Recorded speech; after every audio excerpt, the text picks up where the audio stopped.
Hello friends, welcome to ISS platform. आज है 12th of July and 12th of July के करेंगे हम current affair from the Hindu, Indian Express और PIB. चलो लेक्चर स्टार्ट करते हैं विदाउट वेस्टिंग टाइम। देखो ये वीडियो दिन में 12 बजे आता है, रेगुलरली आपको दिन में 12 बजे मिलेगा।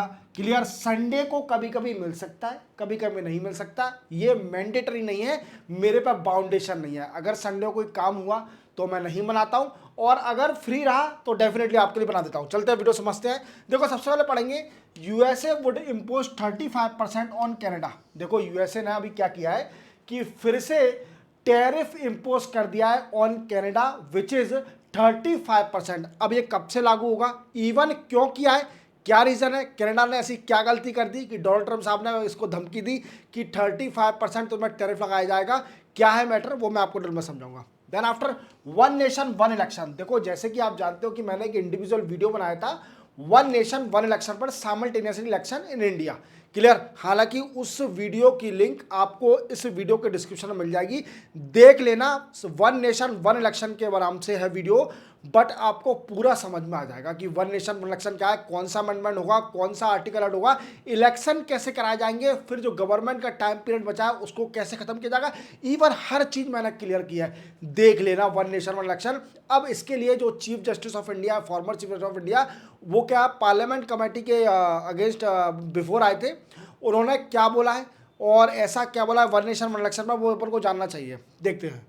S Jaishankar likely to visit in China. देखो एस जयशंकर साहब चाइना जाने वाले हैं, किसमें, एससीओ फाइनेंस मिनिस्टर मीटिंग में। अब यहाँ पर क्या डिस्कस होगा, इवन क्या डिस्कस कर सकते हैं, और इंडिया और चाइना के रिलेशन क्या क्या इशू मैंने बता चुके हैं, उनको पूरा कंसोलिडेट करके मैं आपको डिटेल में समझाऊंगा।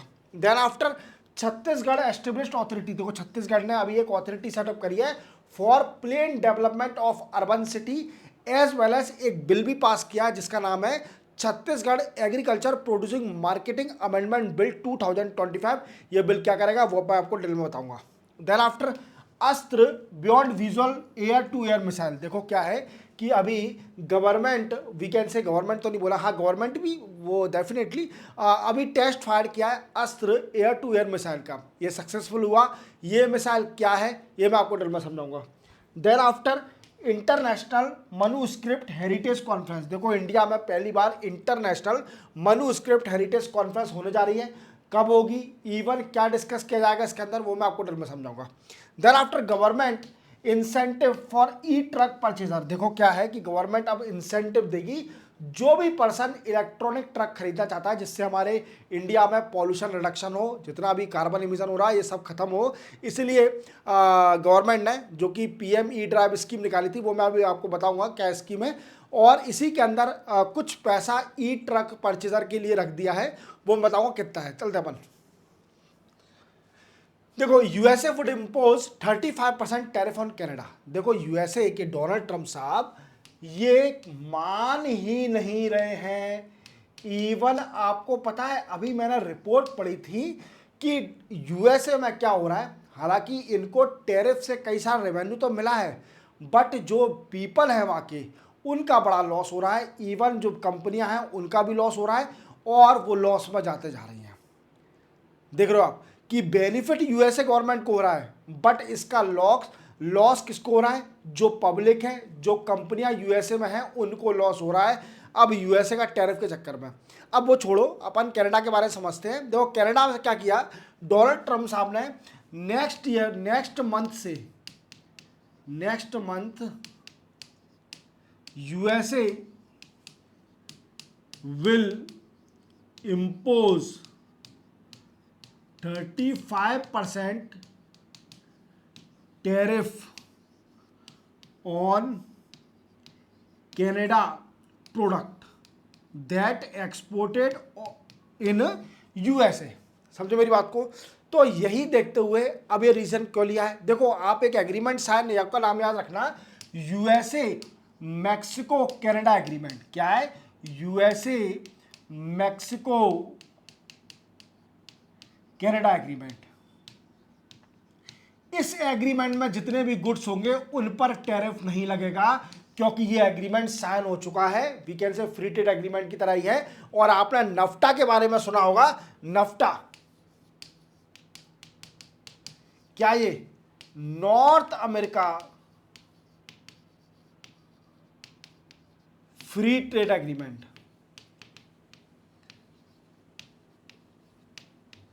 क्या ये 3 कंट्री नॉर्थ अमेरिका की, कनाडा, मैक्सिको और यूएसए, ये नफ्टा सुना होगा आपने।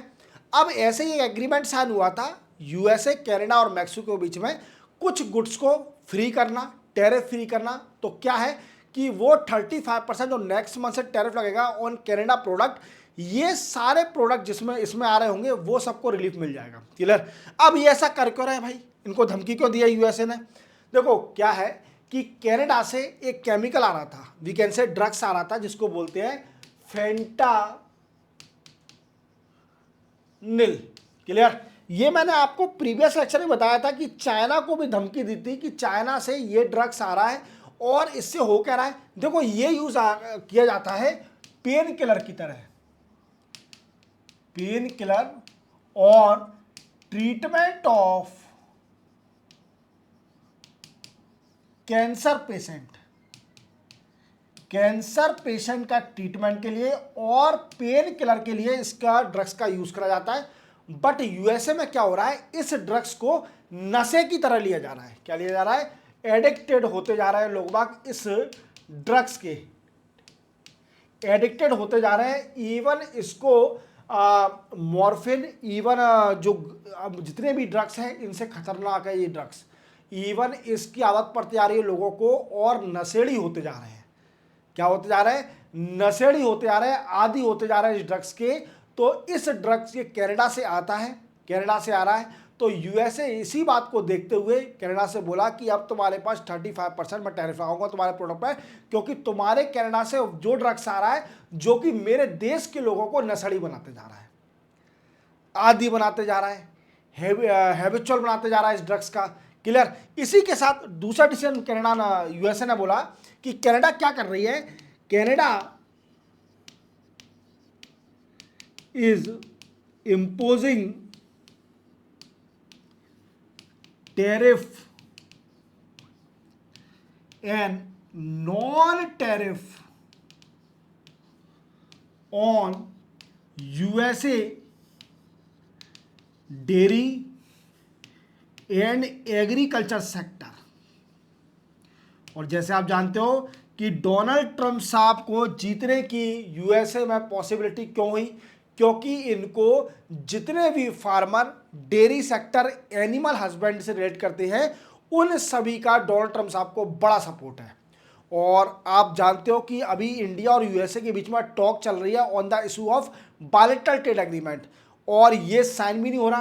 क्यों नहीं हो रहा? इसमें कुछ कंट्री पॉइंट है। एक कंट्री पॉइंट यही है, डेयरी एंड एग्रीकल्चर सेक्टर और जीएम क्रॉप। डोनाल्ड ट्रंप साहब चाहते हैं कि इंडिया का मार्केट ओपन हो जाए, किसके लिए? यूएसए के जीएम क्रॉप के लिए और even dairy sector, animal husbandry और एग्रीकल्चर के लिए। बट इंडिया कहना है कि हमारे इंडिया में सिर्फ ओनली बीटी कॉटन कल्टीवेट किया जाता है और हम कोई जीएम क्रॉप कल्टीवेट नहीं करते। दूसरी बात, पहली बात तो ये बोली, दूसरी बात ये बोली कि हमारी कंट्री एक एग्रीकल्चर लीड इकोनॉमी है। क्या है? हमारी कंट्री में ज़्यादातर एग्रीकल्चर फार्मर हैं, जैसे आप जानते हो फार्मर ज़्यादा है, और उनकी लाइवलीहुड को हम डिस्ट्रॉय नहीं कर सकते by importing the surplus what we are in a surplus condition, जो कि हम सरप्लस कंडीशन में प्रोड्यूस कर रहे हैं। अगर हम आपसे इंपोर्ट कर लेंगे तो आपका सस्ता होगा, तो हमारे फार्मर किसान सुसाइड हो जाएगा। तो यही कंट्री पॉइंट है। अब कनाडा से भी यही बोला गया कि तुम जबरदस्ती, जो कि यूएसए के डेयरी सेक्टर और एग्रीकल्चर सेक्टर है, फार्मर पर बिना वजह का टैरिफ और नॉन टैरिफ लगा रहे हो, तो इसलिए आप पे भी नेक्स्ट मंथ से 35% टैरिफ लगाया जाएगा। इवन दूसरी धमकी दी गई कि कनाडा से फेनाटिनिल जो ड्रग्स और जो भी पेन किलर या फिर कैंसर ट्रीटमेंट के लिए यूज़ करा जाता है, ये नहीं आना चाहिए। इसका भी रीज़न है। इवन मैंने कुछ टाइम पहले आपको बताया भी था, इंडिया और चाइना के ट्रेड बार के, यूएसए और चाइना के ट्रेड बार में बताया था कि चाइना, यूएसए कहना है कि चाइना से ये ड्रग्स आता है जो कि यूएसए के लोगों को नशेड़ी बना रहा है। क्लियर। ये पहले बता चुका हूँ मैं आपको, चलते बना के, सिंपल था। साइमल्टेनियस इलेक्शन, देखो ये मैं आपको डिटेल में नहीं बताऊंगा। क्यों नहीं बताऊंगा? इसलिए नहीं बताऊंगा, इसका मैं एक इंडिविजुअल वीडियो बना चुका हूं, जिसकी लिंक आपको इस वीडियो के डिस्क्रिप्शन में डाल दूंगा, मैं स्टार्टिंग में मिल जाएगी। पहले उसी वीडियो को देखना, फिर डेफिनेटली इस वीडियो पे आना, क्योंकि वो वीडियो मैंने इतना अच्छा बनाया है कि वन नेशन वन इलेक्शन के बारे में एक एक पॉइंट आपके क्लियर किया है। इवन मैंने आपको उस वीडियो में ये तक बताया है कि सबसे पहले बताया कौन सी कमेटी सेटअप हुई, इवन उनके रिकमेंडेशन, फिर कौन सा कॉन्स्टिट्यूशन अमेंडमेंट होगा, क्लियर, कौन सा आर्टिकल ऐड होगा हमारे कॉन्स्टिट्यूशन में, इवन कैसे इलेक्शन कराए जाएंगे स्टेट में और यूनियन में साइमल्टेनियसली। अगर किसी स्टेट में वी कैन से जिसका टेन्योर बचा हुआ है 2 साल, 1 साल, 2.5 साल, तो उसको कैसे डिसॉल्व करके नया इलेक्शन कराया जाएगा, ये तक कंट्री पॉइंट बताया। मैंने आपको सब क्लियर किया है। वन नेशन वन इलेक्शन के बारे में डिटेल में जानना हो तो डिस्क्रिप्शन में जाओ, वहां आपको पहली लिंक ही मिल जाएगी वन नेशन वन इलेक्शन के ऊपर, देख लेना। मेरी गारंटी है आपका वन नेशन वन इलेक्शन आप डिससेटिस्फाई नहीं होगे, इतना अच्छा वीडियो बनाया है। क्लियर, देखो क्या है साइमल्टेनियस इलेक्शन, ये बात डिस्कशन चल रहा है, और डेफिनेटली जो फॉर्मर सीजेआई है उनको भी पार्लियामेंट कमेटी के बिफोर बुलाया गया। एक पार्लियामेंट कमेटी है, याद रखना, जिसको हेड करे हैं BJP MP, headed by BJP MP PP Chaudhary. यही स्टडी कर रहे हैं on the issue of implementation one nation one election in India. Clear, अब पीपी चौधरी के सामने जो फॉर्मर सीजीआई थे वो आए, उनसे पूछा गया कि आपका ओपिनियन क्या है, इंडिया में वन नेशन वन इलेक्शन होना चाहिए कि नहीं होना चाहिए, या फिर पूरे इंडिया में एक ही टाइम इलेक्शन होना चाहिए। देखो उन्होंने 2 पॉइंट दिए जो कि आप मेंशन करके आ सकते हो। जैसे फॉर्मर सीजीआई डीवाई चंद्रचूड़ थे, उन्होंने बोला कि साइमल्टेनियसली इलेक्शन होंगे, अगर इंडिया में एक साथ इलेक्शन होंगे कि स्टेट में यूनियन में, तो उससे क्या होगा कि सबसे बड़ा ड्रॉबैक है कि इलेक्शन कमीशन ऑफ इंडिया को यूज पावर मिल जाएगी। क्या मिल जाएगी? हाईएस्ट पावर मिल जाएगी एक साथ पूरे इंडिया में इलेक्शन कराने के लिए। कभी कभी ऐसा भी हो सकता है कि इलेक्शन कमीशन पावर का मिसयूज भी कर सके, पर मुझे नहीं लगता कि इलेक्शन कमीशन करेगी। एक फ्री एंड फेयर इलेक्शन वाली बॉडी है, कॉन्स्टिट्यूशन बॉडी है, क्लियर, वो कभी ऐसा करेगी नहीं मुझे लगता है। बट उनका ओपिनियन ये था डीवाई चंद्रचूड़ साहब का कि इलेक्शन कमीशन ऑफ इंडिया को यूज पावर आ जाएगी, वो ज़्यादा अमाउंट ऑफ पावर का यूज़ करने लगेंगे। क्लियर, पहला ड्रॉबैक ये बताया। दूसरा इनसे पूछा गया कि one nation one election simultaneous election होंगे, क्या ये बेसिक स्ट्रक्चर ऑफ कॉन्स्टिट्यूशन को ब्रेक करेगा, वॉयलेट करेगा, जो कि केसरमंदरम Bharati versus state of Kerala 1973 में बोला गया था कि ना ही पार्लियामेंट ना ही कोई बॉडी इंडियन कॉन्स्टिट्यूशन के बेसिक स्ट्रक्चर ऑफ कॉन्स्टिट्यूशन को वॉयलेट कर सकती है। अगर वॉयलेट करती है तो guardian of the constitution is supreme court, याद रखना। क्लियर, तो पूछा गया कि क्या वन नेशन वन इलेक्शन, जो कि बात डिस्कशन अपोजिशन पार्टी बोल रही है कि बेसिक स्ट्रक्चर ऑफ कॉन्स्टिट्यूशन को ब्रेक कर रहा है, वॉयलेट कर रहा है, तो उन्होंने बोला कि ऐसा कुछ नहीं है, वन नेशन वन इलेक्शन अच्छा है, कोई basic structure of the constitution को कोई वॉयलेट नहीं कर रहा, ना ही ये कभी वॉयलेट करेगा। बट इसमें एक इशू है कि इलेक्शन कमीशन ऑफ इंडिया को ह्यूज अमाउंट में पावर मिल जाएगी, even one nation one election कराना इंडिया के लिए बेनिफिट होगा। क्लियर, तो देखो मेरी बात मानो, अभी आप इस वीडियो को देख लो, जो मैंने बताया है, जो डिस्क्रिप्शन में दिया है वन नेशन वन इलेक्शन, देख लेना। मेरी गारंटी है आपकी नॉलेज एक्सपांड होनी है, और एक एक पॉइंट आपका one nation one election simultaneous election से क्लियर हो जाएगा, ये मेरी गारंटी है। चलते अपना यही पॉइंट थे। S Jaishankar like to visit in SCO FM meeting in China. देखो क्या है कि Shanghai cooperation organisation, Shanghai cooperation organisation foreign minister meeting होने वाली है, और हमारे फॉरेन मिनिस्टर इंडिया के एच जयशंकर साहब, एक्सटर्नल अफेयर मिनिस्टर, वो भी जाने वाले हैं। कौन जाने वाले हैं? एक्सटर्नल अफेयर मिनिस्टर हमारे इंडिया के S Jaishankar. Why India foreign policy is in fair condition और in the good condition, because there is a one person that always implement the best foreign policy for India, that is called S Jaishankar साहब। इन्हीं की वजह से India की foreign policy इतनी strong है। S Jaishankar साहब जब तक फॉरेन मिनिस्टर रहेंगे, एक्सटर्नल फॉरेन मिनिस्टर रहेंगे, हमारे इंडिया की फॉरेन पॉलिसी जब तक स्ट्रांग रहेगी। ये मेरी बता रहा हूँ, मैं आपको रियलिटी बता रहा हूँ। तो क्या है कि जाने वाले हैं, और ये फर्स्ट टाइम जाने वाले हैं। सर फर्स्ट टाइम जाने वाले हैं? नहीं, सिंस 2020, जो कि 2020 ईस्टर्न लद्दाख में इंडिया और चाइना के बीच में स्टैंड ऑफ हुआ था। इसके बाद ये एस जयशंकर साहब पहली बार इंडिया में, चाइना में जाने वाले हैं। इंडिया से क्लियर, इंडिया से जाएंगे, कहीं और से तो जाएंगे नहीं, क्लियर। तो चाइना में जाने वाले हैं। बट मैं आपको इस न्यूज़ में ये बताऊंगा कि कंसोलिडेट कैसे किया जाए पूरी न्यूज़ को। देखो, जैसे आप जानते हो कि 2020 से चाइना और इंडिया के बीच में ईस्टर्न लद्दाख पर स्टैंड ऑफ हो गया था, और इसका कोई रिजोल्यूशन नहीं निकल पा रहा था। इवन जो कैलाश मानसरोवर की यात्रा थी वो भी बंद, सस्पेंड कर दी थी। इवन इसी के साथ direct flight between India and China will also be suspended by the both country government, clear. इसी के साथ जितने भी डील थे, not bilateral deal, it's a dealing और the sharing of data of trans border river, trans boundary river, clear. ये river का data भी ट्रांसफर नहीं हो रहा था बिटवीन बोथ कंट्री। अब इसी को देखते हुए कजान रशिया में क्या हुआ? कजान रशिया 2024 में 16th ब्रिक्स समिट हुई। क्या हुई? 16th ब्रिक्स समिट हुई कजान रशिया में, जहां पर हमारे मोदी साहब, इवन शी जिनपिंग जो कि चाइना के प्रेसिडेंट है, वो भी पहुंचे। वहाँ बायलैटरल मीटिंग हुई दोनों हायर अथॉरिटी के बीच में कि ये स्टैंड ऑफ को ख़त्म करिए, कैसे भी करके रिजॉल्व करते हैं अपने सारे इशू को, क्योंकि we are a neighbour country and we will not allow to be fight at a front issue और एट द फ्रंट लोकेशन और द फ्रंट, क्लियर। तो क्या है कि इसी को देखते हुए क्या हुआ, दोनों लीडर ने डिसाइड किया कि हम स्टैंड ऑफ को ख़त्म करेंगे। Even both country military return back to their territory, जो अपने रिटर्न हो जाएंगी अपनी टेरिटरी में। इवन जो आगे की प्रोसेस होगी, हमारे जो डेलीगेट हैं वो डिस्कस कर लेंगे, क्लियर, ठीक है। कजान रशिया में डिसाइड हो गया। इवन डिसएंगेजमेंट और जितने भी थे मिलिट्री सब लौट गए। इवन जितने भी स्ट्रक्चर बनाए थे टेम्प्रेरी स्ट्रक्चर, वो भी डिमोलिश कर दिए, चाइना ने भी, इंडिया ने भी।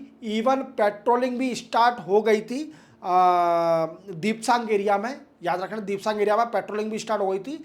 और इसी को देखते हुए अब फिर उसके बाद डेलीगेट की मीटिंग हुई। डेलीगेट की मीटिंग हुई तो सबसे पहली मीटिंग हुई अजीत डोभाल साहब, अजीत डोभाल साहब और फॉरेन मिनिस्टर नहीं, foreign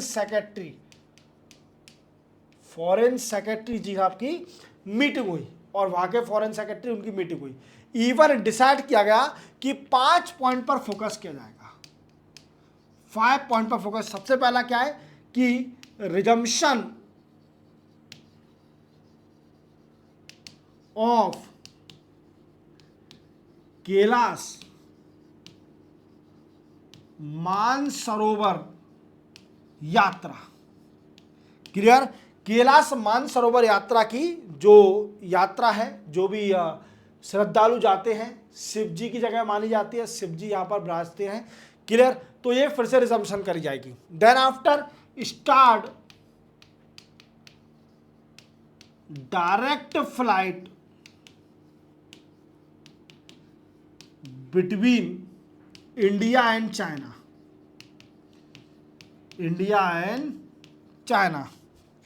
then after military base meeting start की जाएगी, clear. Then after return back to their territory, even जो टेम्परेरी स्ट्रक्चर बनाते हैं उसको भी डिमोलिश करना। इवन इसी के साथ जो मीटिंग होती है, बायलैटरल मीटिंग होती है, वो भी स्टार्ट कर दी जाएगी। ये सब डिस्कस हुआ।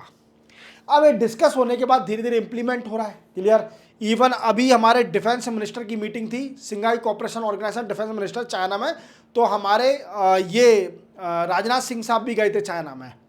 और अजीत डोभाल साहब उससे पहले गए थे, यही डिस्कस हुआ कि इसको कैसे भी अपन स्टार्ट करो अपने बायलैटरल रिलेशन।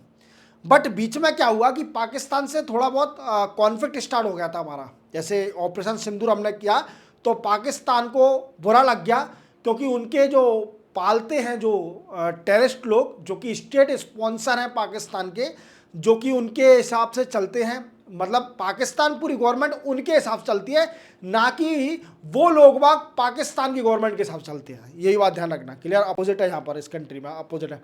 तो क्या हुआ कि उन्होंने ऑपरेशन सिंदूर में 9 टारगेट हमने किए, 9 के 9 खत्म, अच्छे से उड़ा दिए। ब्रह्मोस मिसाइल और हमारे कौन सा राफेल अफेल गए, अच्छा खेल करके आए। तो पाकिस्तान को बुरा लग गया, इवन इनका जनाजा निकला था और हवाई फायर भी करी, क्लियर। इन लोगों ने, पाकिस्तानियों ने, जो उनको श्रद्धांजलि दे रहे थे, जैसे बहुत शहीद हुए टेररिस्ट लोग, तो इसी के साथ इन्होंने स्टार्ट कर दिया कॉन्फ्लिक्ट, इंडिया पे फायरिंग करना स्टार्ट कर दी। पर इंडिया तो पहले से तैयार बैठी थी, क्योंकि इनको पता था कि ये हरकत है, ये मानेंगे नहीं, इनकी पूंछ टेढ़ी की टेढ़ी है, क्लियर, वो सीधी कभी होगी नहीं। तो क्या हुआ कि इन्होंने फायरिंग स्टार्ट करी, इंडिया तैयार थी। S-400 जिसको सुदर्शन चक्र बोलते हैं वो भी हमारा खड़ा हुआ था, जो कि रशिया से 2018 में डील साइन हुई थी और 2 आ गए, 5 की डील थी। कितने का बिलियन डॉलर की थी, शायद $4.3 बिलियन, आई थिंक इतनी थी, देख लेना आप, 5.3 थी, 4.3 थी। मनोहर वो जो फॉर्मर CM ऑफ गोवा, नाम भूल गया मैं, क्लियर, तो वो थे, उन्होंने डील साइन करी थी, वो छोड़ो, वो ज़्यादा इंपॉर्टेंट नहीं है। तो क्या हुआ कि इसी को देखते हुए हमने अच्छे से किया। इवन अभी लेफ्टिनेंट जनरल जो कि राहुल सिंह जी है, क्या है, लेफ्टिनेंट जनरल राहुल सिंह जी, एक ऑर्गेनाइज करवाया था, फिक्की ने कुछ ऑर्गेनाइज किया था एक event, clear.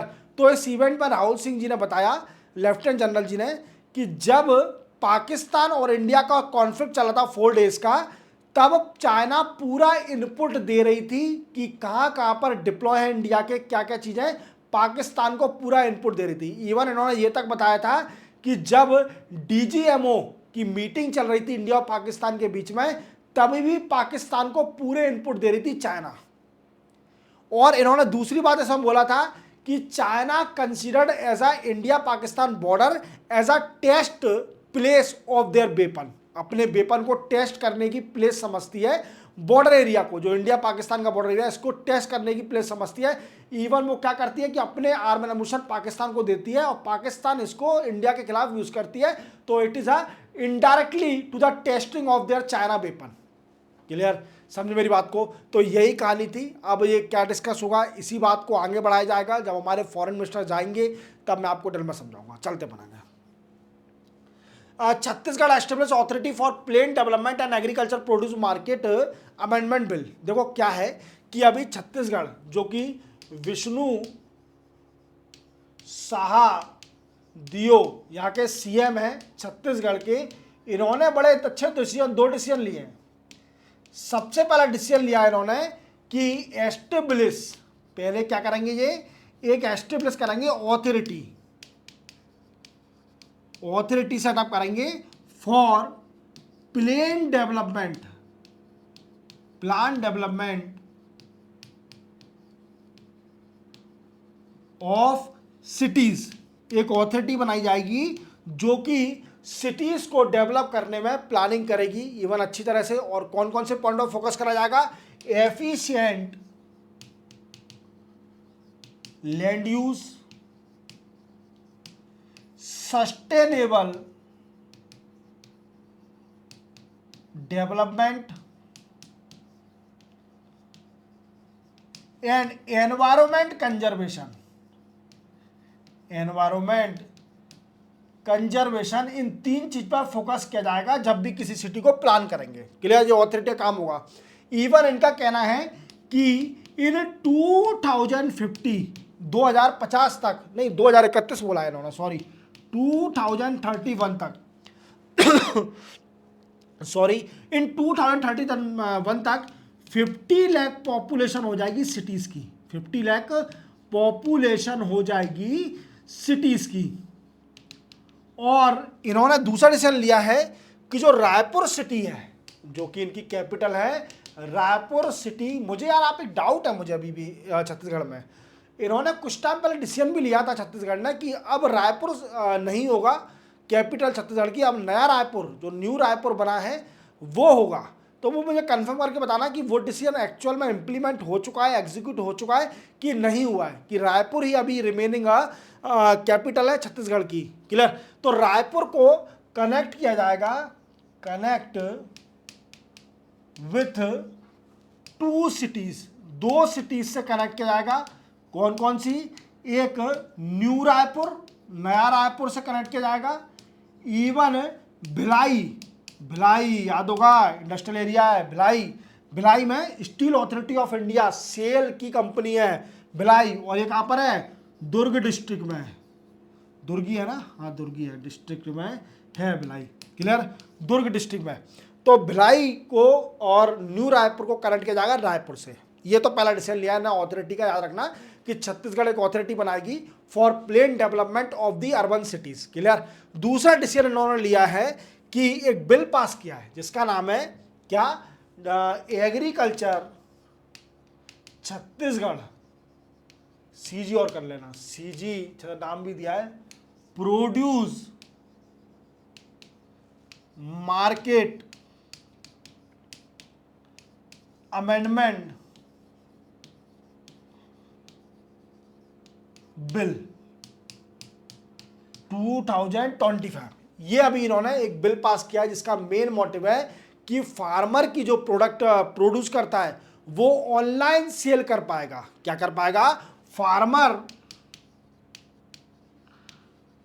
Can sell their produce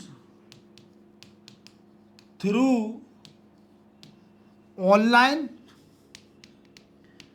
by central government, by central government eNAM portal. कौन सा? Central government eNAM portal के जरिए वो ऑनलाइन अपनी प्रोडक्ट प्रोड्यूस जो भी करेगा उसको बेच सकेगा। क्लियर? इवन इसमें दूसरे स्टेट के भी ट्रेडर हैं वो भी परचेस कर सकते हैं विदाउट रजिस्ट्रेशन, बिना रजिस्ट्रेशन के परचेस कर सकते हो। छत्तीसगढ़ के अच्छे डिसीजन दो मुझे अच्छे लगे थे इसलिए मैंने पढ़ा दिए कि पहला क्या है, एक अथॉरिटी सेटअप करी जाएगी for plan development of the city, और दूसरा एक बिल निकाला है टू एनहांस और to motivate the farmer to sell the produce online through E market, और इसमें दूसरी स्टेट के trader can also participate to purchase the online what farmer of the Chhattisgarh selling without registration. Clear? याद रखना। Astra beyond visual air to air missile. देखो Astra beyond visual air to air missile is a indigenous missile. क्या है ये indigenous missile है जो कि India ने बनाई है, इंडिजीनियस मिसाइल। अब ये न्यूज़ में क्यों है? सर तो पुरानी है, इसका अभी फिर से टेस्ट फायर किया, और कैसे? सुकोई 30 MK1 से। देखो एयर टू एयर मिसाइल है तो डेफिनेटली जो सुकोई होगा उसे टेस्ट किया जाएगा। क्लियर? याद रखना। तो क्या है कि अब इसको टेस्ट किया, सक्सेसफुल रहा, दो टारगेट को हिट भी किया इसने एग्जैक्ट एक्यूरेसी से। बट इसको मैंने इसलिए कवर किया है, थोड़ा मैं इसके बारे में डिस्क्रिप्शन में बताता हूँ कि इसकी रेंज है, रेंज 100 किलोमीटर, और इसके अंदर इक्विप्ड विथ, इसके अंदर क्या क्या लगा है? State art guided. Clear? Even इसके अंदर रडार भी है, रडार भी है, याद रखना रडार भी है इसके अंदर। तो ये क्या है? टारगेट को अच्छी तरह हिट कर सकता है, एयर टू एयर मिसाइल है, इसकी रेंज 100 किलोमीटर है। तो हमारे इंडिया के लिए इंडिजीनियस है सबसे बड़ी बात तो कि 100% हमारी इंडिया ने ही बनाया है, और एयर टू एयर मिसाइल है, थोड़ा याद रखना, भूल मत जाना। ठीक है? India will host international manuscript heritage conference. देखो इंडिया क्या करने जा रही है?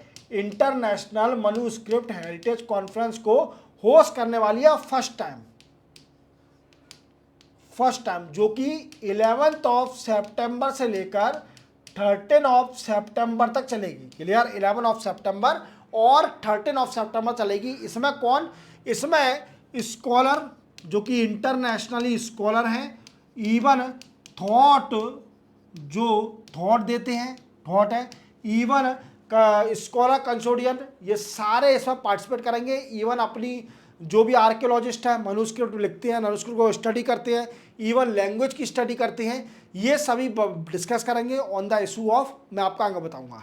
देखो ये क्या है कि 2025 और 26 में गवर्नमेंट ने बजट के अंदर एक प्लान निकाला, मिशन निकाला था, जिसको बोलते हैं ज्ञान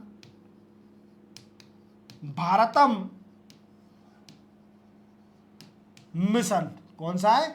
ज्ञान भारतम मिशन। हालांकि मैं 2025-26 का बजट नहीं पढ़ा पाया क्योंकि मैं उस वक्त फरवरी में थोड़ा बिजी था, किसी और काम में लगा हुआ था, इसलिए। नहीं तो मैंने 2024-25 का बजट डेफिनेटली आपको वीडियो बनाया था, जो कि 1 घंटे 1.5 घंटे का वीडियो था, देख सकते हैं आप।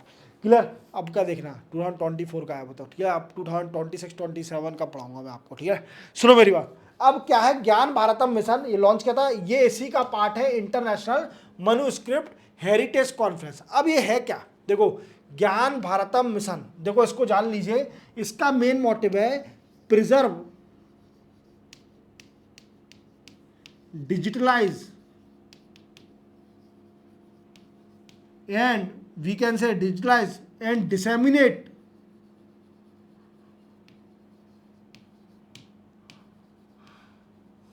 Manuscript of Indian language.